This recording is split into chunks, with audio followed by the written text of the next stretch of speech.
సుదీర్ఘకాలం పాటు దుష్ప్రచారము అంటే దాన్ని ఏమంటారు స్వాత్కర్ష పరనింద మీద బ్రతికేసింది కాంగ్రెస్ పార్టీ.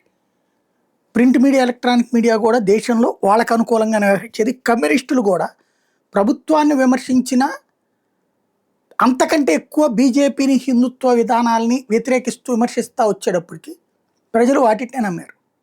మీడియా పోయి సోషల్ మీడియా రాజ్యం వచ్చేటప్పటికి, అసలు నిజాలు ప్రజలు చర్చించుకోవడం ప్రారంభించేటప్పటికి కాంగ్రెస్ అధికారంలోకి రావడం కష్టమవుతోంది.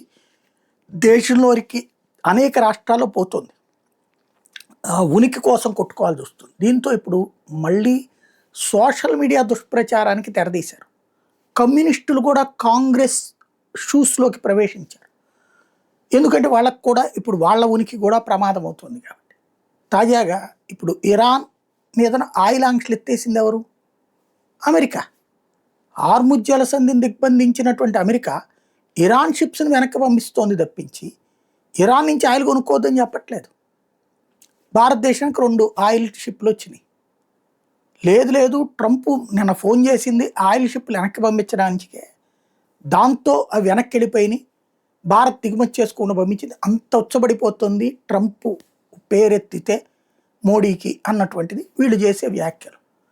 అదేంటో అమెరికా అధ్యక్షుడు ట్రంప్ ఏమో పాకిస్తాన్కి పోయి కావులిచ్చుకుంటున్నాడు. మోడీని అలాగ భయపడిపోతాడు మోడీ అనుకుంటే మోడీ చేతనే నడిపించుకుంటుంది కదా ఇప్పుడు ఆడే డ్రామా అంతా కూడా. మోడీ ఎట్లాంటోడో తెలుసు ప్రపంచానికి, కానీ ఈ సన్నాసులకు అర్థం కావట్లేదు.